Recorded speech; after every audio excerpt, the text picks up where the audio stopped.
Ah, yes, the joys and luxuries of network radio. You're going to have to forgive us. The radio station is run by, well, one of those bicycles. We have the professor pedaling on an island over here to generate enough power to put us on the air. And with only 3 people here, sometimes there are hiccups. You know, the the miracle of radio. Sometimes it is a miracle, isn't it? It truly is. Amazing stuff. We now, okay, we're on the air now? Hey, we're on the air. All right. That's good, because we had a little hiccup here this morning because the professor was on the exercise bicycle over there generating enough power to put us on the air. But he had to take a break. And so now I think that we're on the air as opposed to the first few moments of the radio show. You know, this is it's a shoestring operation. It's WMAL in Washington. And how many people work here, Michael? 4 people. I think 4 people work here now. And if somebody goes to get a cup of water, we can go off the air at any time. That's how that works. But in any event, I digress. We are now apparently broadcasting to the world, and everyone can hear us, according to what we're being told. And even Joe Biden can hear us. We're going to have to send a cue card, let him know what we're going to be talking about today, so that he'll know in advance where to go. Lunch Bucket Joe, did you see yesterday at the White House? Joe Biden had, I guess it was a press conference. It was a press conference, right, with the his South Korean counterpart. And it turns out that the news media submits their questions ahead of time to the press office. And it was kind of an amazing moment. There are a couple of things I noticed that perhaps others might not have noticed, having been at the White House for briefings and so on myself in the past. For example, Joe Biden, not only, you notice the cue cards, he's got, they had a stack of little pieces of paper for him, and it laid out who was there on the lawn with him, including his own Secretary of State, in case he doesn't know who his Secretary of State is, and his National Security Advisor, in case he doesn't know who his National Security Advisor is. And, you know, trust me, the people that are putting together these cards, they know him better than we do. And if they recognize that, you know, he may not notice that his own Secretary of State and National Security Advisor are there, that they're going to put their names on the card that he holds in his hand and lay out who else is there. And then when it was time to go take questions from the press, he had question number 1, and it was a woman who pretends to be a reporter from the Los Angeles Times. It's a newspaper of some variety. And her last name was too complicated for him to pronounce, even though they had a pronouncer on the card for him. But it was too complicated for him. He couldn't possibly pronounce that name. So he just called on her by her first name, and he's all squinty, and he's wearing sunglasses, and he's a goof. And then, you see, they had on the card there her question.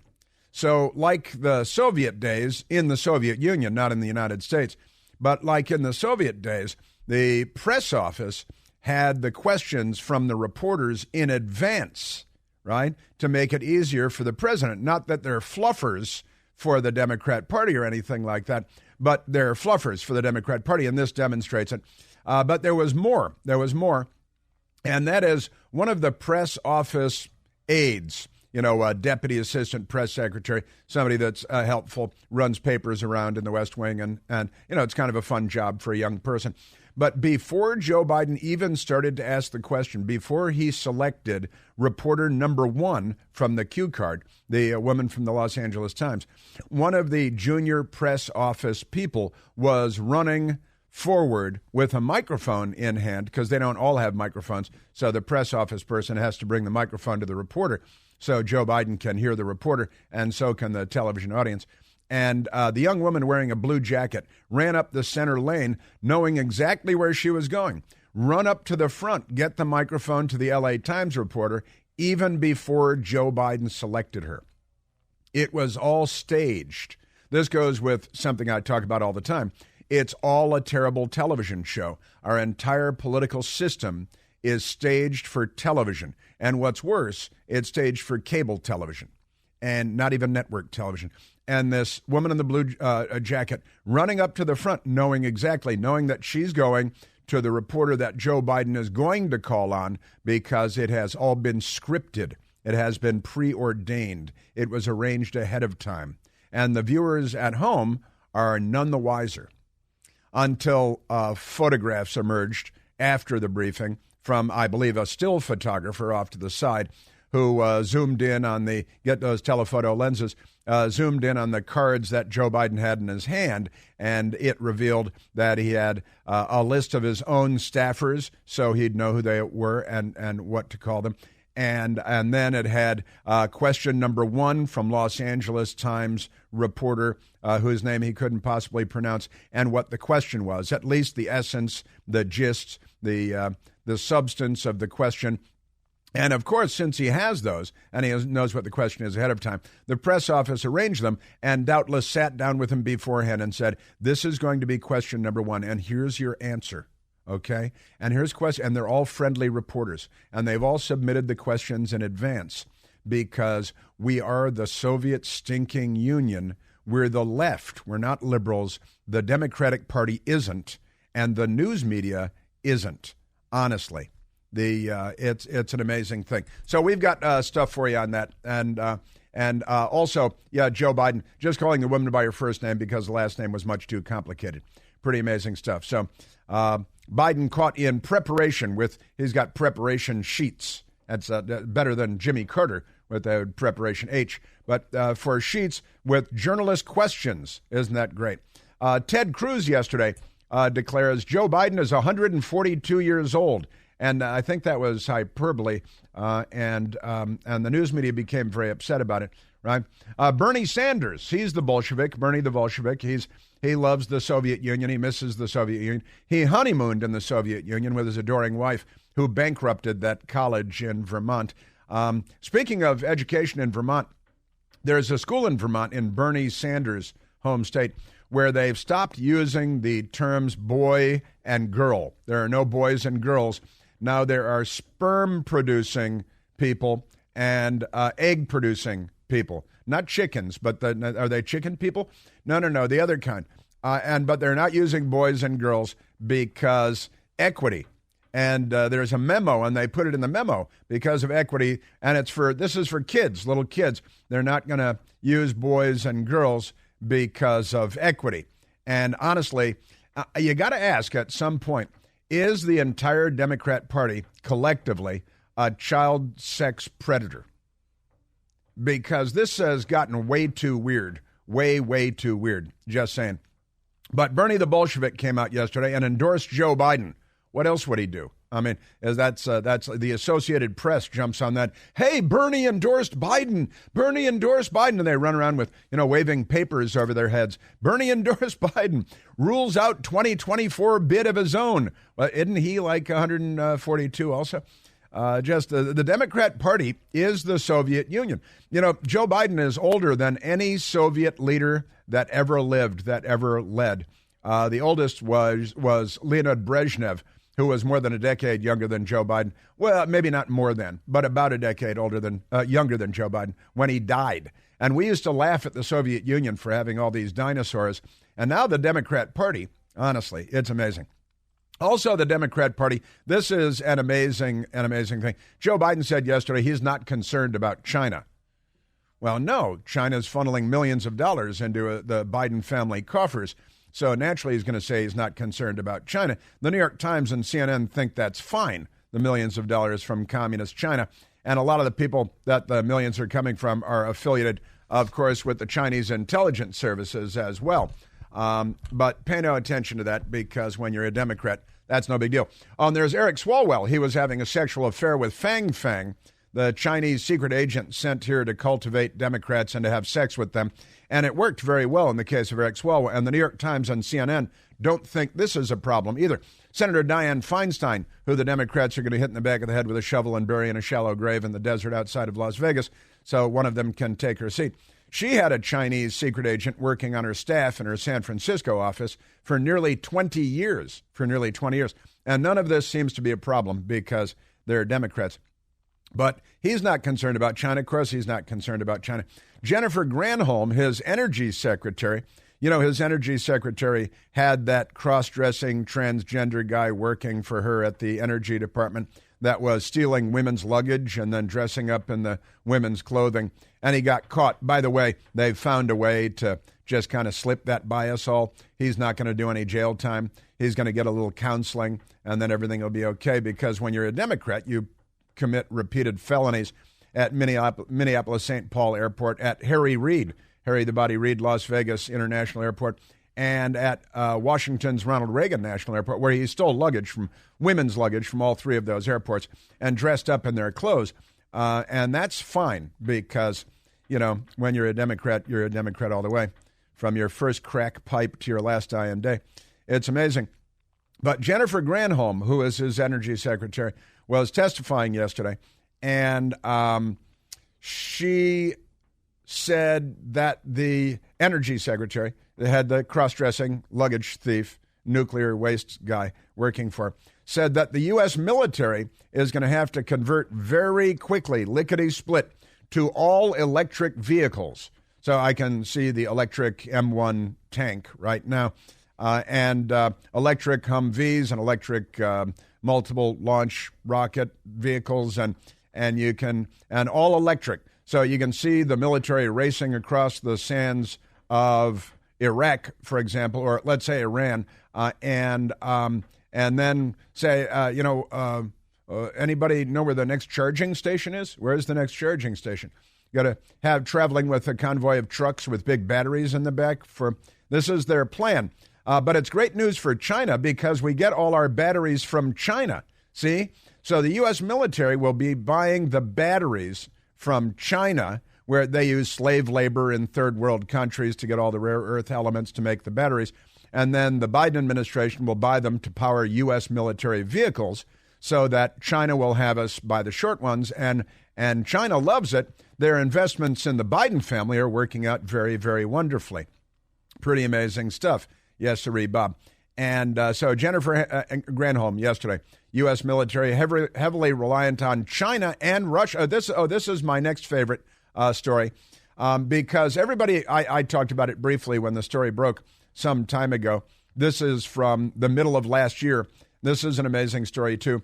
The U.S. is heavily reliant on China and Russia for its ammo supply chain, for our ammunition. The geniuses in Washington have decided that the supply chain for our ammunition shouldn't come from American employees and American companies, but from China, okay, and Russia. And the Biden family is getting millions of dollars from communist China. They got millions from that woman, the widow of the mayor of Moscow, as well, but pay no attention to that. Naturally, Joe Biden said yesterday that he's not concerned. He's not concerned. Pretty amazing. Yes, sir. So the Biden family taking millions from China and building, we're becoming reliant on China. So when they invade Taiwan, we'll have to ask them for more batteries and more ammo if we're going to go defend our ally Taiwan. And this is what the Democrats, and for that matter, the Republicans in Congress, have laid out for us. Sounds like a heck of a plan, doesn't it? And what we have in our stockpiles, we're sending to Ukraine because, Putin is draining our munitions by invading Ukraine, right? Which the chairman of the Joint Chiefs of Staff said would be over within 72 hours until somebody slapped him across the head. And then he said, oh no, this could go on for a decade. This is our government in Washington.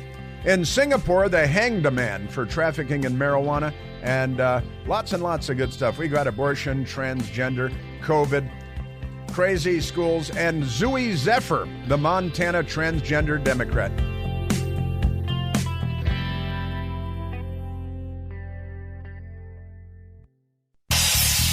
Hey, Chris here with some exciting news. Now you can listen to me live on the WMAL app.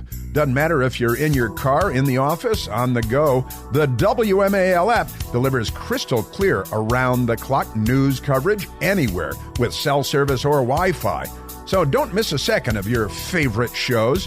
Download the WMAL app today on the Apple App Store or at Google Play Store.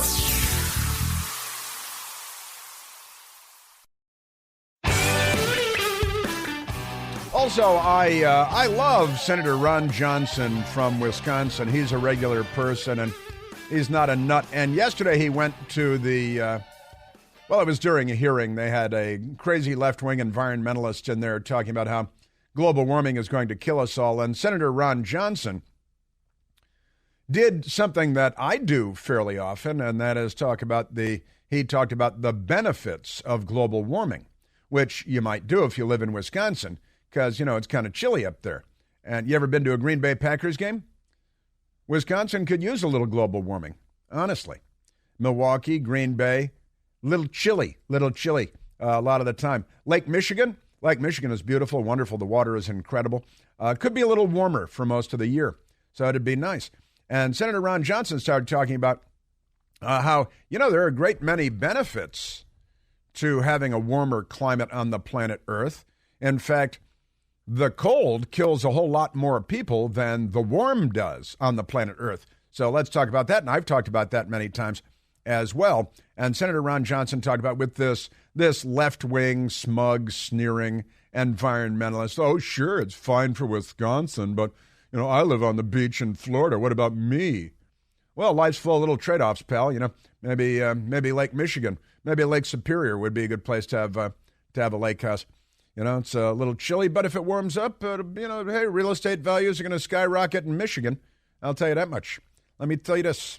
So we got that. And he says, Ron Johnson said yesterday, it's really only and the media, this is what the media is angry with him because he's a Republican and he's saying something that's obviously true, and nothing gets you in trouble like the truth.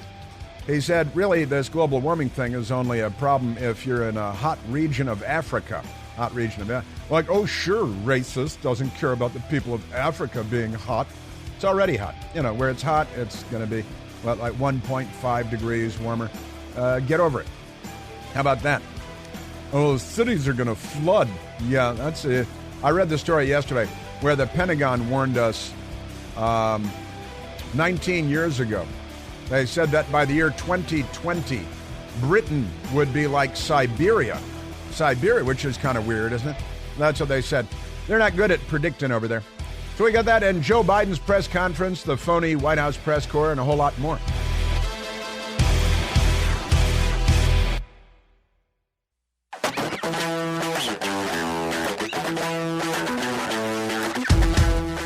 All right, well, I'm going to share with you the Tucker Carlson. I have the audio portion of the video that Tucker Carlson posted last night, and I think it has more than 1 billion views.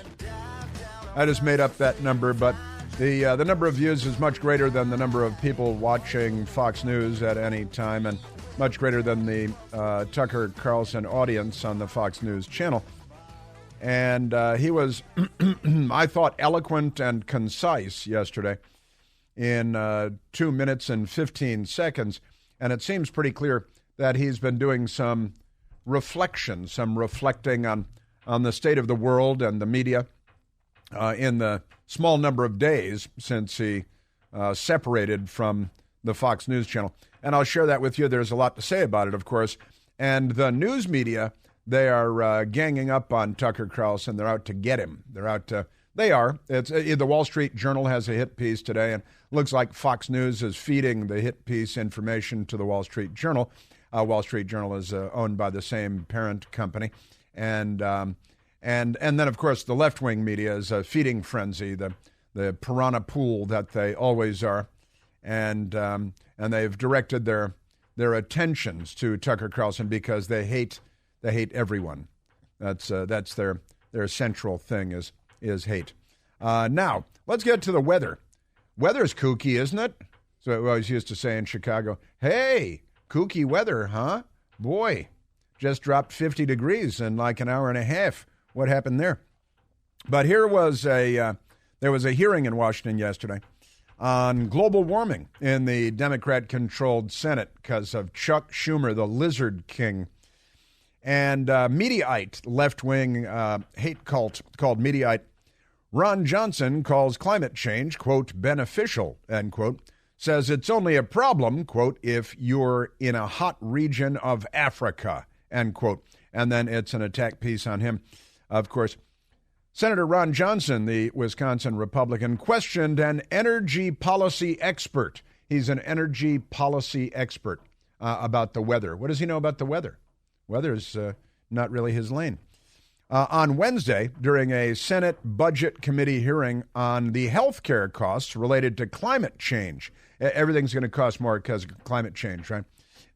Because the Democrats, they get a piece of everything. They're friends and allies too, and argued that the U.S., his home state of Wisconsin in particular, will be better off as a result of global warming. Johnson concluded his remarkable comments, which quickly went viral online. Viral, isn't it funny they use the word viral like it's an infection, right? It kind of is. By dismissing the risks to other areas of the globe, like Africa would face due to climate change. So here is Senator Ron Johnson at the hearing yesterday. I'll let you hear him in his own words. Let him speak for himself.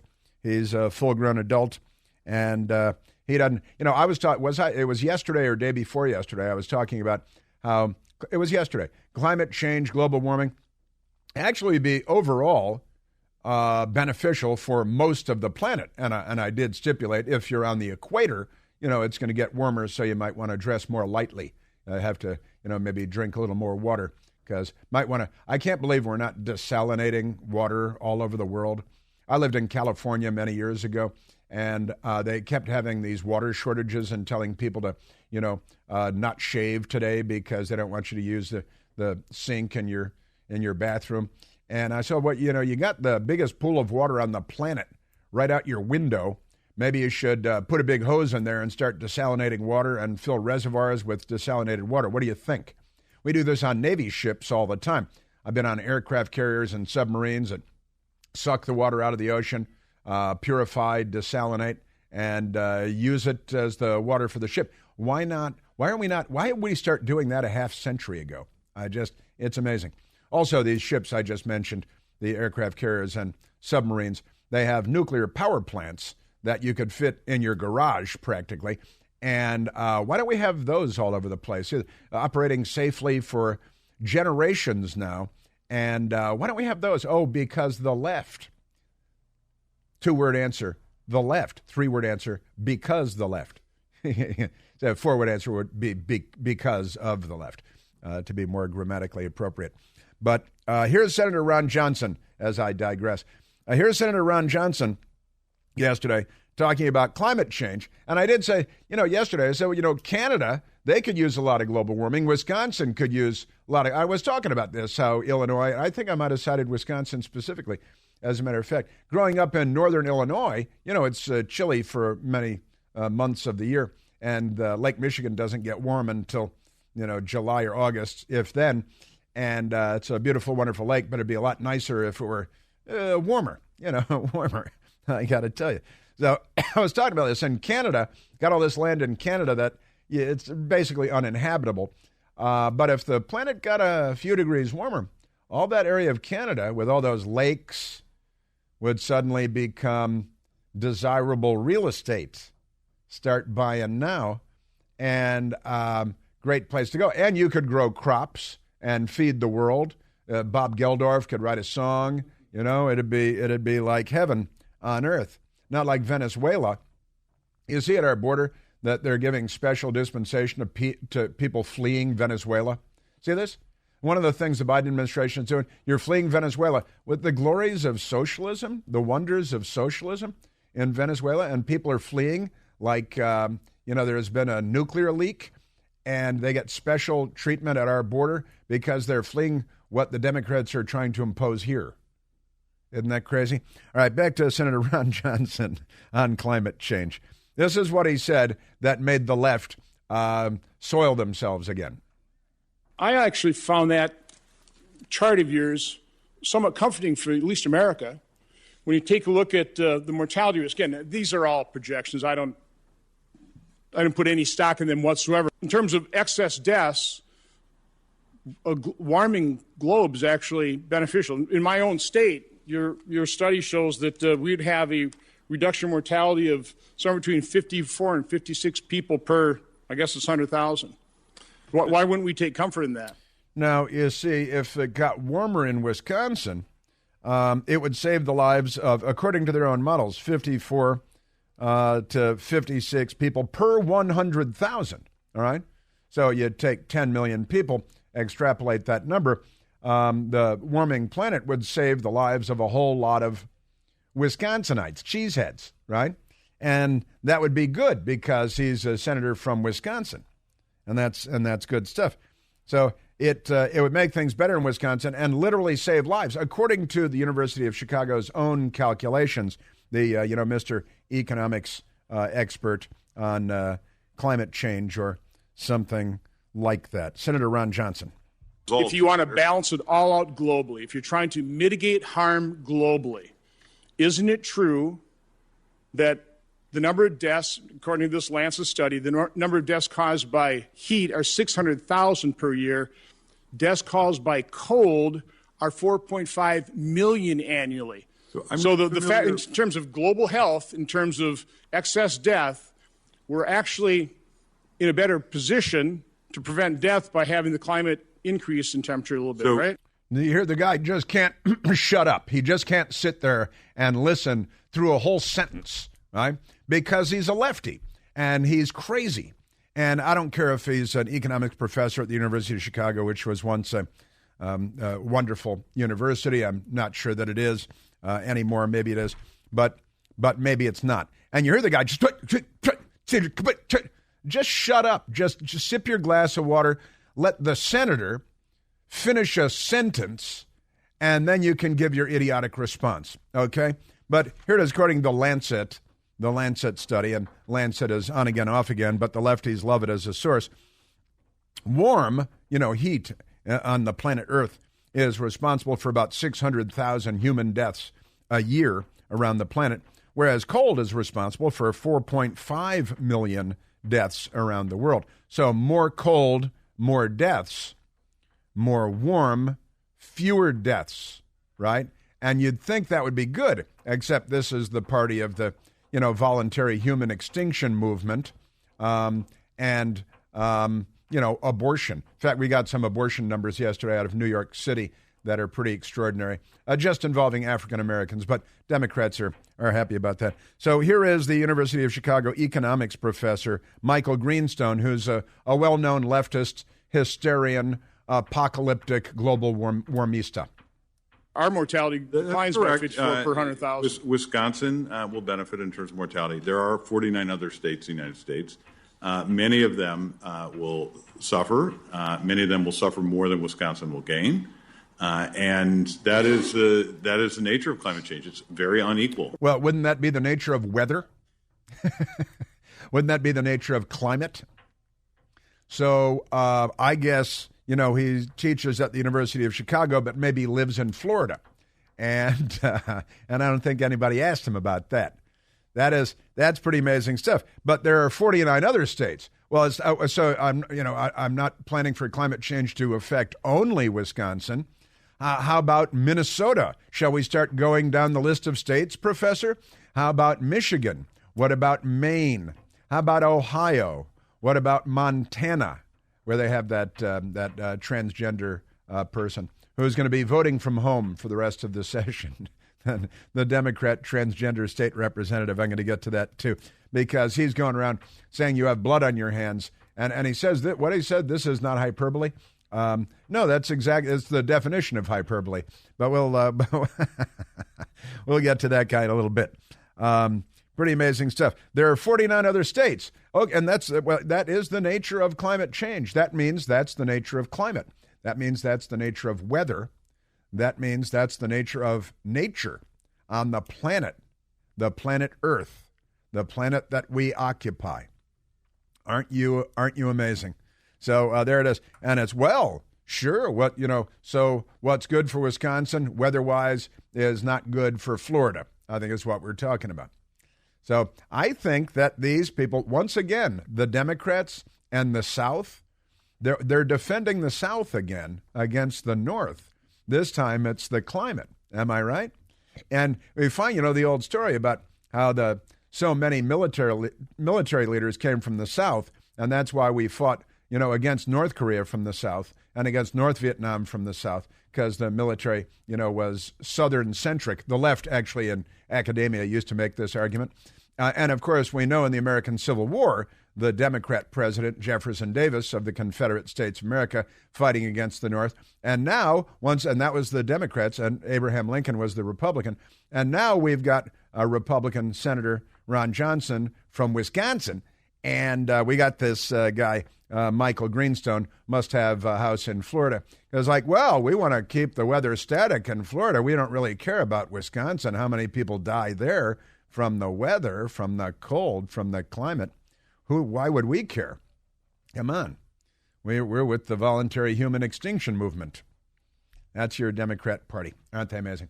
All right, we have Lunch Bucket Joe also, because he spoke yesterday.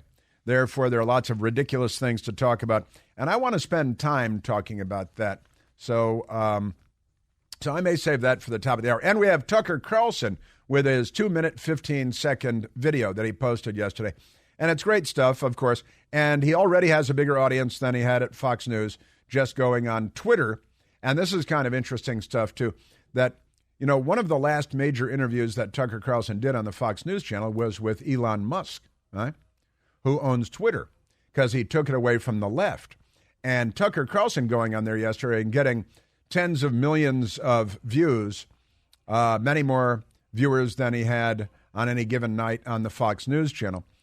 This goes to why the left was so angry about losing control of Twitter, because you see, before Elon Musk, they could have crushed Tucker Carlson on Twitter because they're basically fascists and they don't believe in the First Amendment and they don't believe in free speech. And they don't believe that everyone should have a voice in the conversation on the great debates and the great subjects of our day. So they would be able to stop Tucker Carlson from posting on Twitter in the past by claiming that what he said was disinformation or misinformation, or, it's hate speech, right? Now, while they spread hate speech, misinformation, and disinformation on Twitter and on Facebook and on CNN and in the New York Times and the Washington Post. So that whole thing is quite remarkable, I've got to say. Yes, sir. All right, let's grab a telephone call quickly, Michael.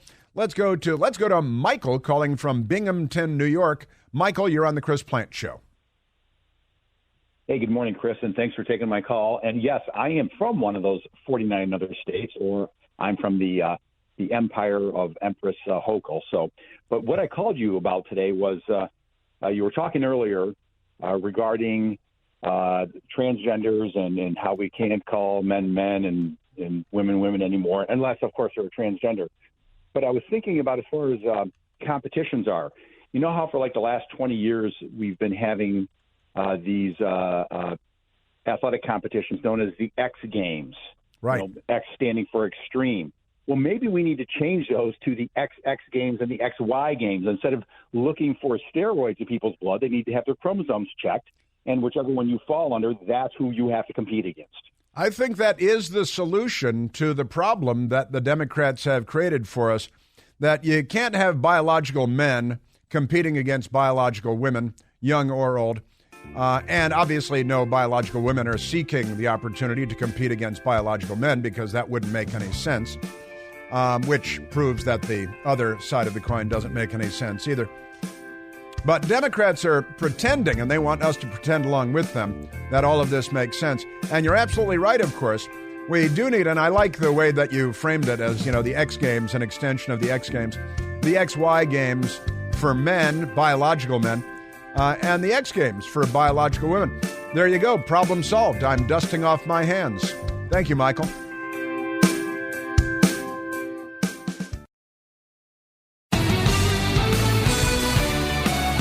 There's a lot to say about Tucker Carlson's video being posted on Twitter and Elon Musk versus Jack Dorsey and the cancel culture and honestly, the coalition between the Democrat Party and the corporate gurus of information, the Jack Dorseys and Mark Zuckerberg giving hundreds of millions of dollars to the Democrats in a single election cycle, literally. And the left is so furious with Elon Musk because he tampers with their information dominance, with their control over the flow of information, of the public debate. And, you know, this is, again, Benito Mussolini's very definition of fascism, the coalition between the state and these corporate entities. The Democrats don't need to make tanks. In fact, they're dismantling our military and rendering our military impotent at the same time that the Chinese communists are funneling millions of dollars into the coffers of the Biden family, but pay no attention to the connective tissue there. This is an extraordinary time that we're in, and the truth is under assault. Our values are under assault. Our traditions and customs are under assault. Not just American, but Western customs and traditions are under assault. And the United States of America has always held firm to those traditions and customs that emerged from the Enlightenment, the freedoms and liberties of humans, which is what we have always fought and bled and died to defend. And the left is here now, and the left has taken over the Democrat Party. They don't have those values. They don't share those values.